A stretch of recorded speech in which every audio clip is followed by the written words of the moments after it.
예배는 그 어떤 예배든 무성의하게 드려서는 안 된다 라는 의미입니다. 예배 시간에 졸릴 때 어떻게 하셔야 됩니까? 사랑하는 자에게 단잠을 주신다는데 주의 사랑이 크고 큽니다. 그리고 여러분 많이 졸아버리십니까? 여러분 졸리면 허벅지를 꼬집어서라도 잠을 깨셔야 됩니다.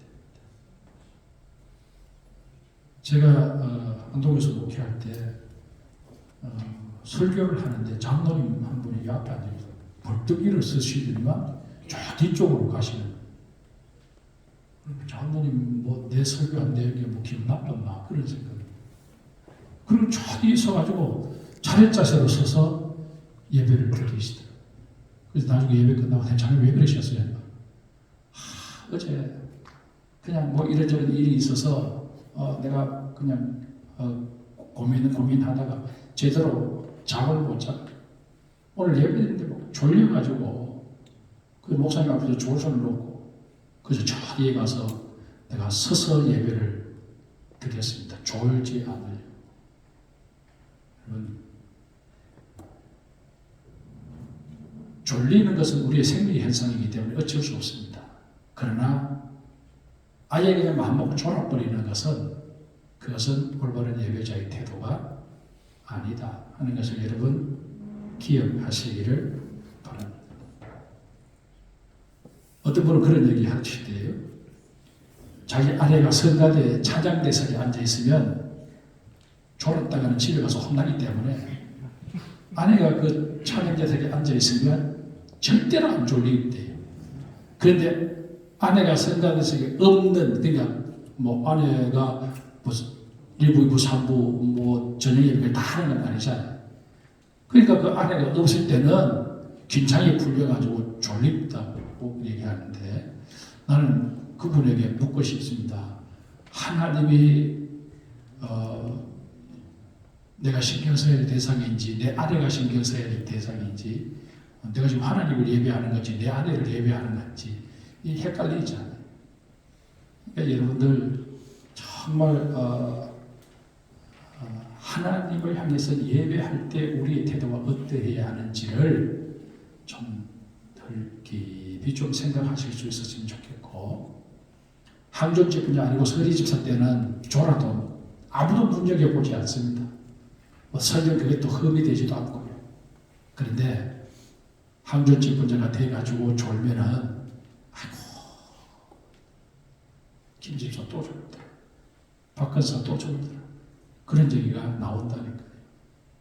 우리 교회는 뭐 권사님들도 숫자가 많고 안수들도 숫자가 많으니까 조금 덜 합니다만은 그러나 어쨌든 여러분 사람들의 말이 두려운 것이 아니고 하나님이 나를 보신다.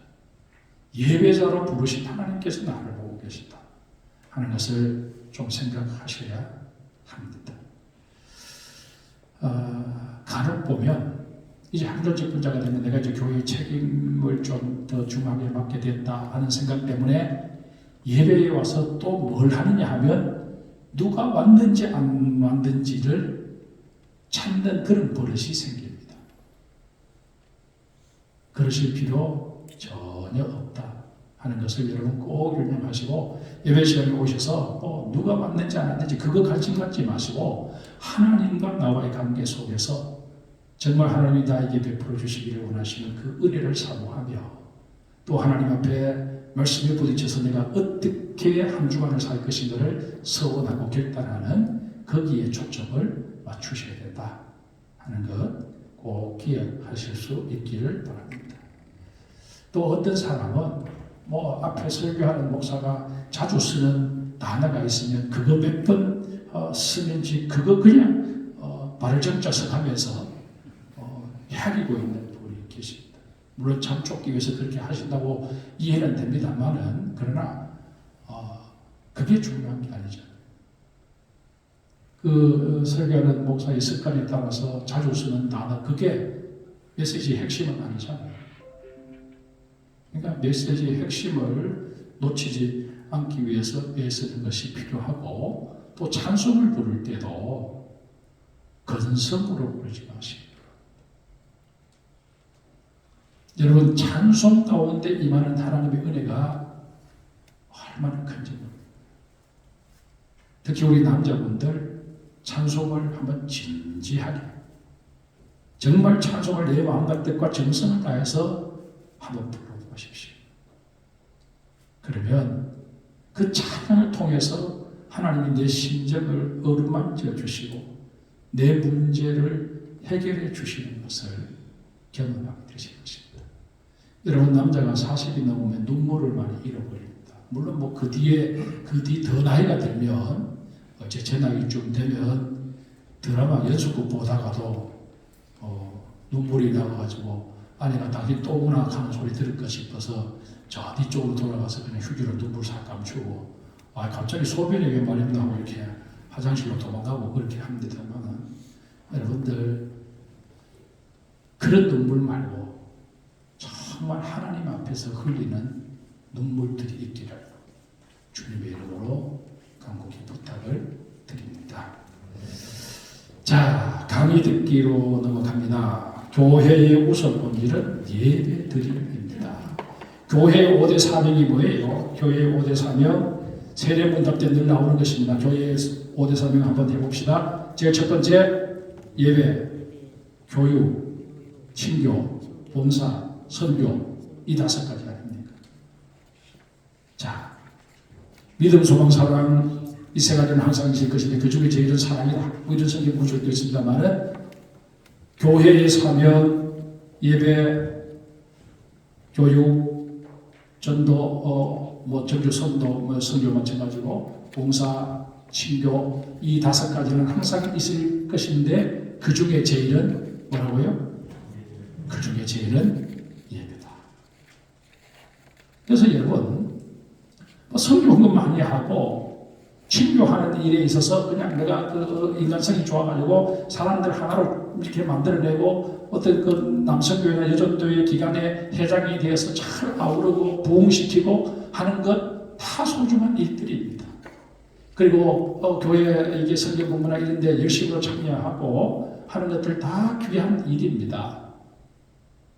교회 봉사하자고 하면 뭐 발벗고 나서서 헌신하는 것 정말 귀한 일입니다. 그러나 그 이전에 하나님을 예배하는 우리가 되어야 합니다. 간혹 보면요, 나 오늘 여전도의 박당번이어서 오늘 예배는 생략 이러시는 분이 계시는데 그건 결코 바람직한 태도가 아닙니다. 일부 예배 나와서 예배 드리고 2부 3부 시간에 주간 봉사를 하시든지 그렇게 하셔야 됩니다.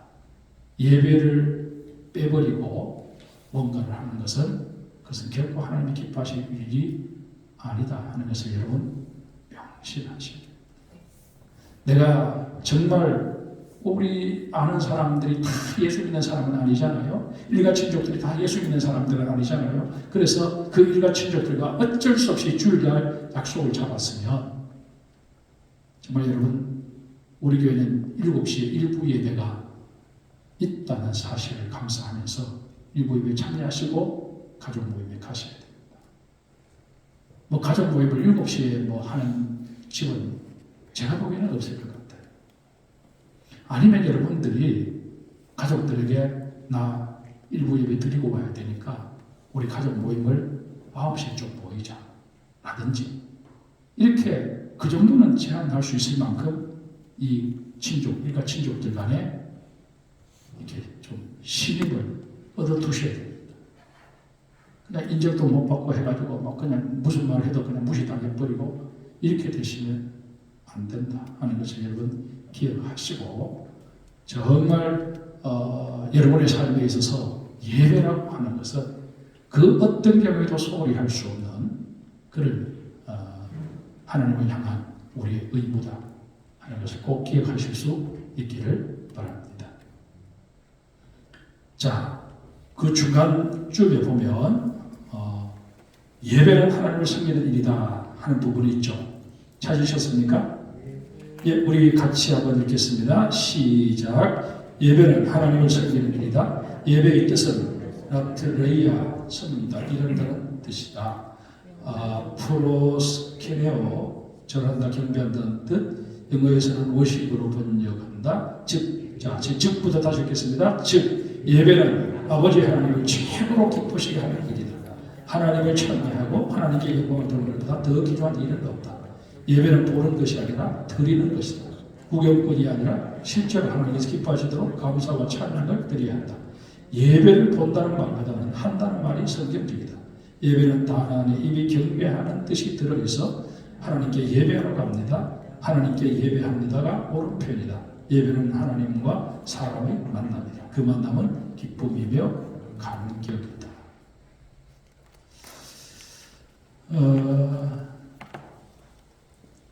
여러분, 예배를 드리면서 하나님이 나에게 어떤 존재인가를 늘 질문하고 확인하셔야 합니다.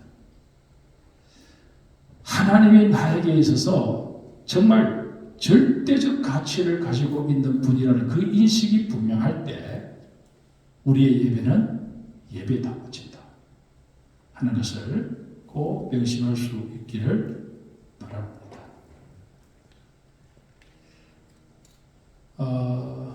예배는 그 초점이 하나님께 맞춰져 있어야 합니다. 사람 본위가 되어서는 아니 됩니다. 인간 위주 편의성이 먼저 고려되기 시작하면 예배는 인간의 모임을 전락해버리고 만다 하는 것을 기억하셔야 합니다.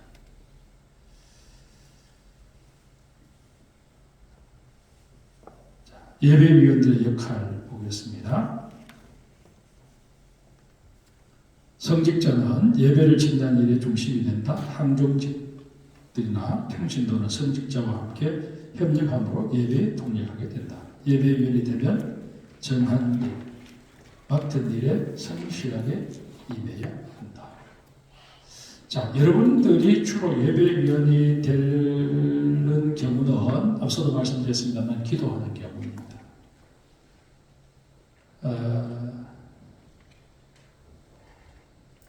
이제까지 이 항종직분 교육할 때 오늘 같으면 오늘 이제 이 기도에 대해서 공부를 하면 기도문을 다 써가지고 다음 주에 가지고 오라고 제가 숙제를 내곤 했는데 여러분들은 다 잘하실 것 같아서 숙제는 안 내겠습니다만 여러분 기도는 오늘 이 교육 뒤책에 보면 3분에서 5분 이렇게 되어 있는데 5분은 깁니다.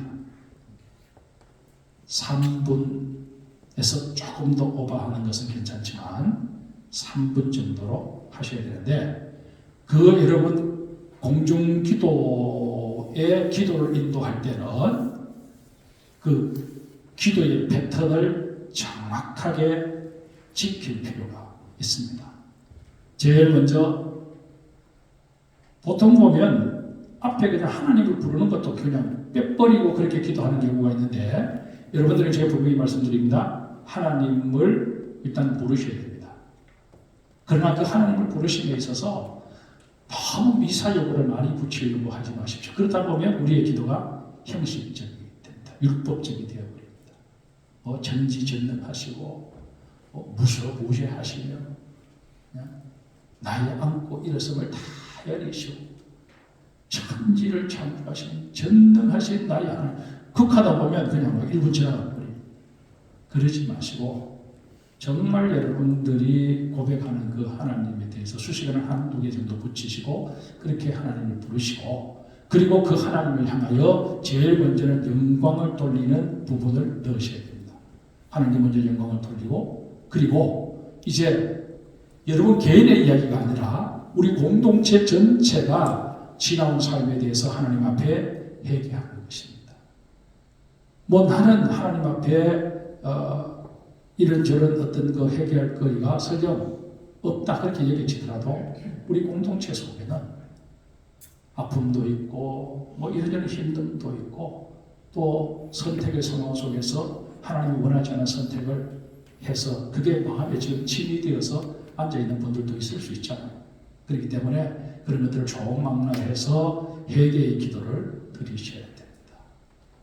그리고 회개의 기도를 드리고 난 이후에 이제 하나님 앞에 몇 가지 이 예배 기도는요 너무 이렇게 막 많은 것들을 구하려고 해서는 아니 됩니다. 예배와 관련해서 오늘 우리 가운데 말씀으로 임하셔서 우리 모두의 마음을 어루만져 주시고 우리에게 깨달음을 주시고 우리가 말씀 속에서 새로운 결단과 서원을 할 수 있도록 보혜사 스님 우리를 도와주옵소서. 이게 예배 다른 기도 때는 개인적으로 기도할 때는 사돈의 8촌까지 다 위해서 기도해 줄 수 있지만 예배 기도를 할 때는 딱 예배와 관련된 강구를 하셔야 된다 하는 것을 기억하실 수 있기를 바랍니다.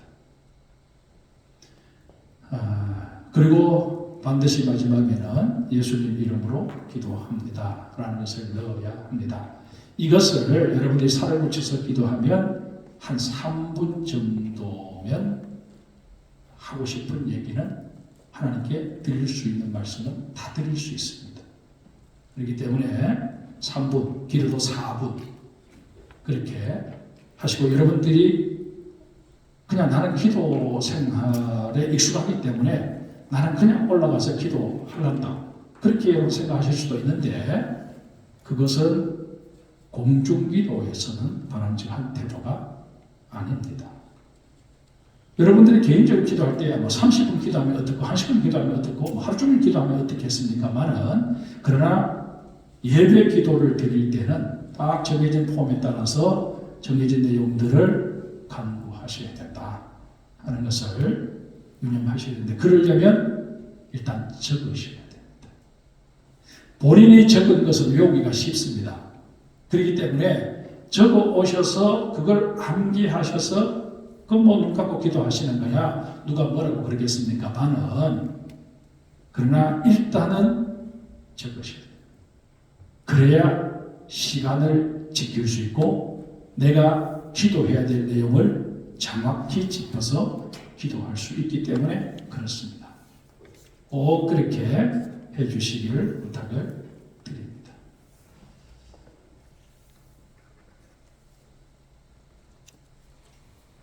자, 그 다음 찬송에 대해서 거기에 나옵니다. 찬송은 구속에 대한 감격과 감사의 표현이다. 첫째, 찬송은 노래입니다. 노래라는 이 말은 곡조가 있고 박자가 있다는 얘기입니다. 음정의 고저가 있다는 얘기입니다. 그런데 평소에 일주일 살면서 찬송가들 전혀 접하지도 않고 하다못해 CCM 또 복음성 이런 것도 한 번도 듣지 않다가 주일날 교회에 와서 찬송을 부르려고 하니까 이게 이 찬송가 다 낯선 겁니다. 여러분 오늘 댁에 돌아가셔서 찬송가 1장부터 마지막 장까지 내가 아는 찬송가가 몇 개인지를 한번 헤아려 보십시오. 적어도 한 공집분자가 되면 이 찬송가 가운데 반 이상은 아셔야 됩니다. 그런데 내가 찬송가를 잘 모르겠다. 그러면 여러분들 핸드폰에 찬송가 앱을 까세요. 그리고 그 찬송가를 수시로 들으시기 바랍니다. 지금 우리 찬송가에 새로운 그 곡들이 많이 들어왔잖아요. 그래서 우리 수요 예배 때 아가페 찬양대가 늘 새 찬송가를 부르잖아요. 그것 저도 모르는 찬송가잖아요. 새로 들어왔기 때문에. 그래서 그것을 저는 익히기 위해서 아가페 찬양대가 몇 장을 부른다 그러면 저는 그날 설교 준비하면서도 뭘 하면서도 내 책상 위에 찬송가 앱을 찾아서 그걸 틀어놓습니다. 그러면 어쨌든 내가 한번 기타만 듣든 안 듣든 간에 계속 그 찬송가 내 귀에 들리는 거예요.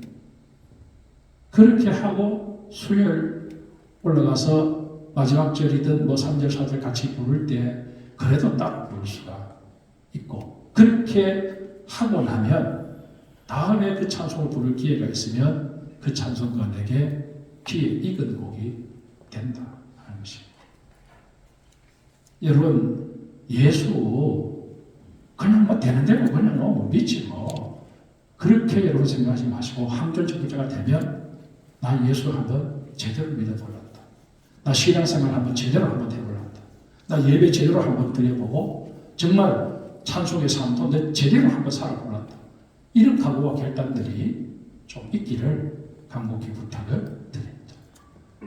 우리 장성교회에 와서 제가 느끼는 바는, 아는 곡을 하면 막 신나서 막 부르는데 모르는 찬송가가 일단 나왔다 하면 전부 다 그냥 그때부터는 입 딱 다물고 그냥 가만히 계셔. 그래서 새로운 찬송가를 부르는 게 겁이 날 때가 있습니다. 이거 또 안 부를 텐데 이런 생각이 드는데, 특히 남자분들 내 모르는 곡에만 입 딱 다물어 버리시는데 그러지 마시고 자꾸 불러야 곡이 익숙해진다 하는 걸 생각하시고 꼭 그렇게 해주시기를 부탁을 드립니다. 두 번째 찬송은 신앙 고백입니다.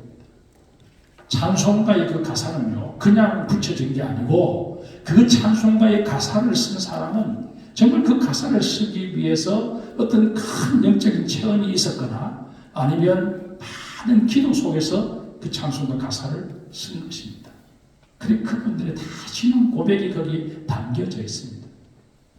그래서 우리도 그분들이 그렇게 영적인 수고를 해서 쓰여진 가사이지만 그 가사에 내가 아멘으로 동의하면서 그 신앙이 내 신앙 고백이 될 수 있도록 그렇게 하셔야 된다 하는 것 꼭 기억하시기 바랍니다. 자, 세 번째 찬송은 영광 돌림입니다. 간혹 보면 찬송가를 또 복음송을 자기 만족을 위해서 부르는 사람들이 있습니다. 그냥 카타르시스 하는 거죠. 그냥 막 속에 그냥 막 며칠 그냥 막 찬송 소리 높여 불러서 막 풀려고 하는 그런 경우들이 있는데, 사실 찬송은 그 어떤 경우에도 하나님을 의식하고 불러야 하나님께 영광 돌려야 된다 하는 사실을 기억하시기를 바랍니다. 자, 이번 기도는 영적 생활의 깊이와 관계됩니다. 여기서 공동기도와 이제 개인기도에 대해서 언급을 하는데요. 개인기도야 여러분들이 형식을 지키지 않아도 좋습니다. 그저 하나님하고 하나님 불러놓고 그냥 그냥 말도 하지 않고 오히려 나 자신의 머리를 비우면서 하나님이 내게 말씀해 주시기를 한없이 기다릴 수도 있습니다. 개인기도는. 그러나 공적인 기도, 공동기도는 제가 앞서 말씀드린 대로 그 유형을 정확히 지켜서 기도하는 것이 필요하다 하는 것을 말씀을 드립니다. 또 둘째, 시간과 때에 맞는 기도를 해야 합니다. 자, 때에 맞는 기도라는 게 앞서 제가 설명드린 대로 예배기도는 예배기도에 맞게 해야 된다는 것입니다. 또 누가 항우를 위해서 우리 권사님들 신방을 가서 환자를 위해서 기도할 때는 그 상황에 또 맞게 거기에서 환자를 위해서 기도해야 되는데 세계 선교와 오만 거 그냥 다 거기서 얘기하면, 그렇지 않아도 그냥 힘든 환자 이거는 완전 고문하는 게 돼요.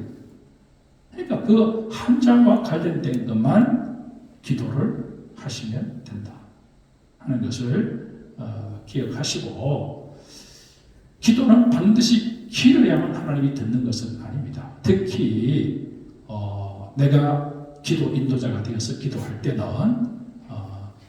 그 기도가 너무 길어지지 않도록 해야 된다 하는 것 기억하시기를 바랍니다. 그 다음 세 번째는 복음적으로 기도해야 합니다. 다시 말해서 성경에 근거해서 기도하셔야 합니다. 자, 3번 예배위원들의 책임.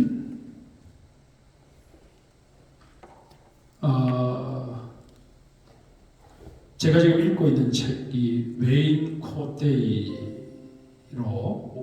코데이로라고 하는 사람이 쓴 세상을 가슴 뛰게 할 교회라는 책입니다.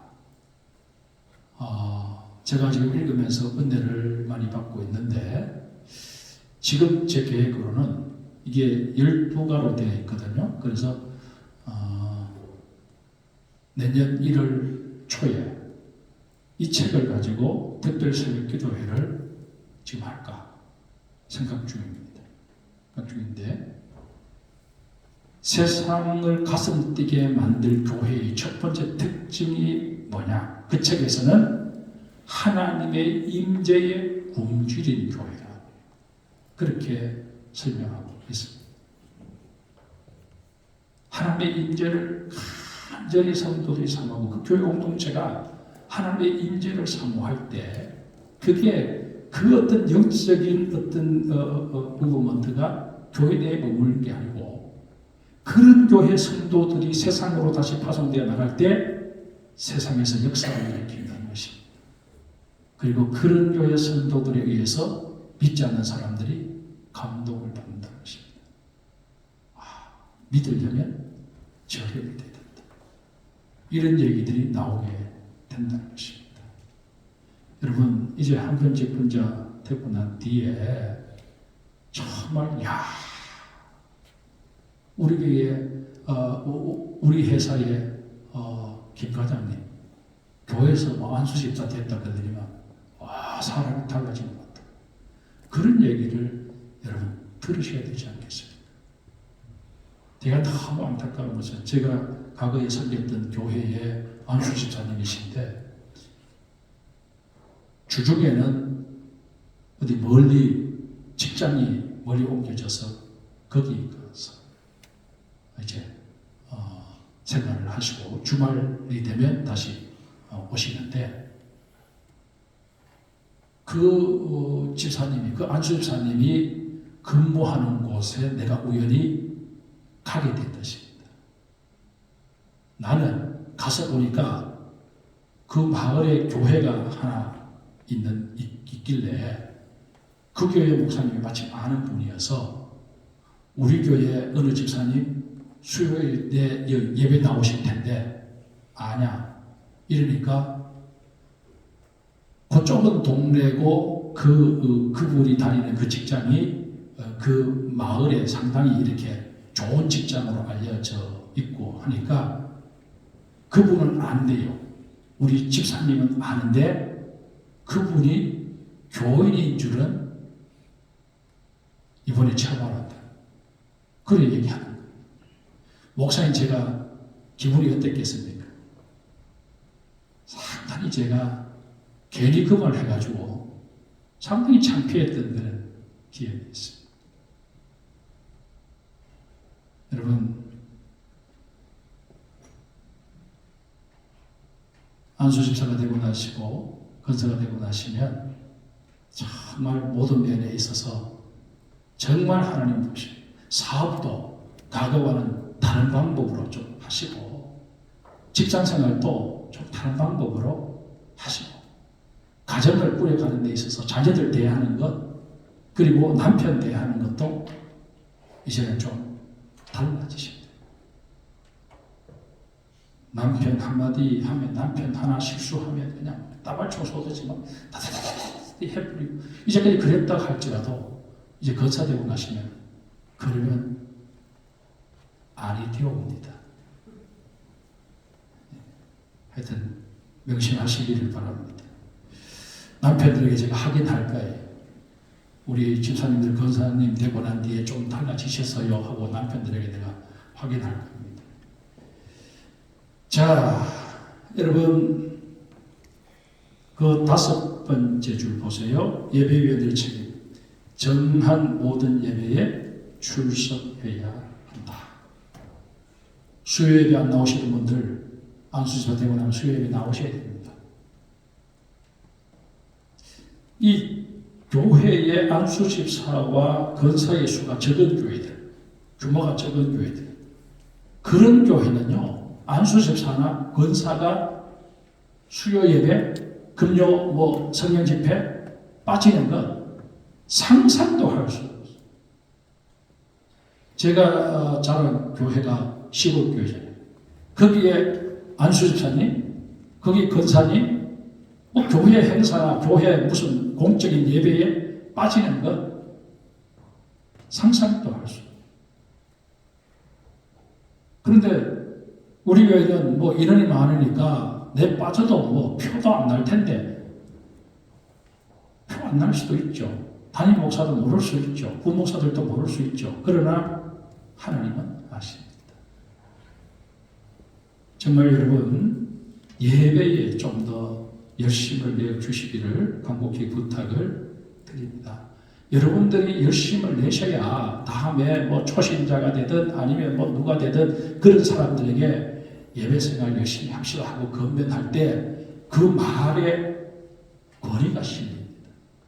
내가 그렇게 안 해놓으면 뭘 얘기하려고 그러면 내가 찔려가지고 말끝이 흐려진다니까요. 그러니까 여러분들 정말 우리 한변지분자들로서 이제는 예배 생활에 좀 더 집중하자 하는 것을 감히 말씀을 드립니다. 두 번째, 예배 시간에 지각하지 마십니다. 한변지분자가 되기 전에는 지각하는 것이 좀 있을 수 있었다 치더라도 여러분 집에서 5분만 일찍 더 출발하시면 되잖아요. 여자분들 나는 화장하는데 시간이 많이 걸린다 그러면 5분 일찍 일어나면 되잖아요. 그래서 하여튼 예배 시간에 지각하지 않도록 해주시기를 부탁을 드립니다. 또 예배 안내위원이 되셨을 때는 좀 더 일찍 나오셔서 기도하고 준비하셔서 임해 주시기를 간곡히 부탁을 드립니다. 강의는 이 정도로 하고 우리 이제 현경 목사님 하실 얘기 있으시면 얘기해 주시기 바랍니다. 제가 잠깐 기도하겠습니다. 하나님 아버지, 이제 임직의 날이 점점 가까이 다가옵니다. 내일부터는 또 우리가 기도로 임직을 준비하는 차원에서 새벽 기도회도 또 한 2주 정도는 우리가 의무적으로 나와야 된다고 하기 때문에 나오는 것이 아니라 적어도 내가 주님 주시는 이 거룩한 직분을 받음에 있어서 기도를 준비해야 되겠다 하는 자발적인 마음으로 모두가 새벽 기도에 참여하게 하여 주시옵소서. 그리고 그 시간을 통해 내게 말씀하여 주시고 내게 이 거룩한 직분을 잘 감당할 수 있도록 지혜와 능력을 덧입혀 주시는 하나님의 은혜를 체험하는 우리 모든 피택자들 다 되게 하여 주시옵소서. 그리하여서 임직의 때에 정말 우리의 가슴으로 느끼는 전율이 있게 하여 주시고 이제 나는 주님의 것입니다. 주님을 위하여 나의 모든 삶의 가치와 삶의 의미, 목적, 우선순위 다 새롭게 정하겠습니다. 서운하고 결단하는 우리 귀한 임직자들 되게 하여 주옵소서. 예수님의 이름으로 간절히 축복하며 기도드리옵나이다. 아멘. 감사합니다.